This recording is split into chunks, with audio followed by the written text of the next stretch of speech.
this Shabbos, God willing, my family and I are going to be celebrating the bar mitzvah of one of my sons. About a month ago, I took him on a father-son bar mitzvah trip to Israel.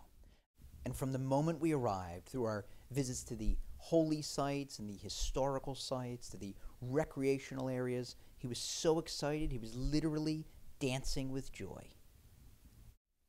But we did hit one snag at the very beginning of the trip. We got to the airport a couple hours before our 11 p.m. flight, boarded the plane, and just before takeoff, the cabin crew got on the loudspeaker and announced, "We have a slight problem. We're not able to close the cargo door, but don't worry, the mechanics are heading over. They should have it fixed soon."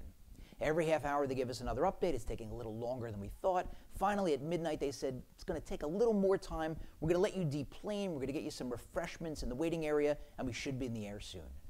Midnight, 12:30, 1 a.m., 1:30, 2 a.m., they announced, "We're so sorry.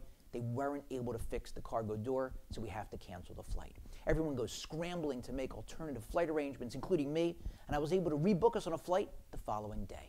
I came back and told my son the good news. "Don't worry, we're heading home now. We're going to come back to the airport tomorrow, and we're going to get to Israel. I got us on another flight." And he was a wreck, absolutely inconsolable. I said, "What's wrong?" "Don't worry. I know you're upset. I'm also upset, but it's just a delay. We're going to go tomorrow on the flight. We're okay. We're healthy. We didn't get into an accident."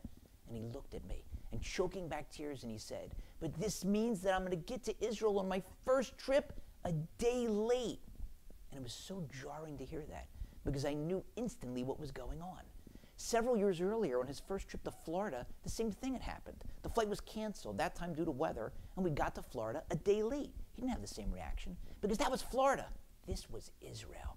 And he was reacting that way not just because of the way he was brought up in my house, with Israel so central in our conversations and thoughts and prayers. It was because of this. Because of this lesson that I've been telling over for years. And it was so amazing to see it play out in real life. At the beginning of this week's Torah portion, Moses talks about how upset he was that God had issued a decree banning him from entering the land of Israel. And Moshe prayed and begged God to rescind the decree. Over and over and over he asked. You have to understand who was asking.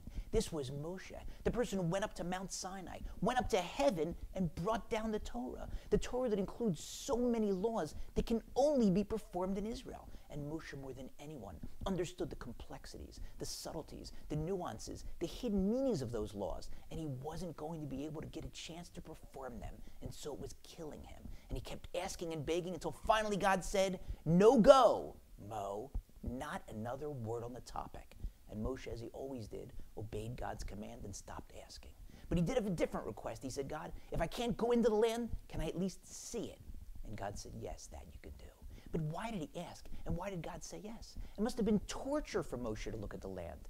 God told him to go up on a mountaintop and look at the entire expanse of the land, north and south and east and west.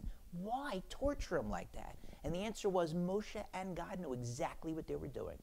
Because while Moshe was tortured, while looking at the land with that desire, with that longing of the person who more than anyone before or since wanted to get to the land, what Moshe was doing was imprinting on the psyche, into the kishkas of every later Jew who'd come into the world, that same desire and longing to get to Israel, such that thousands of years later, a nearly 13-year-old boy would be choking back tears just from hearing news that he was going to be one day late on his first visit to Israel, a visit to the country that he had been hoping to visit, planning to visit, waiting to visit his entire life.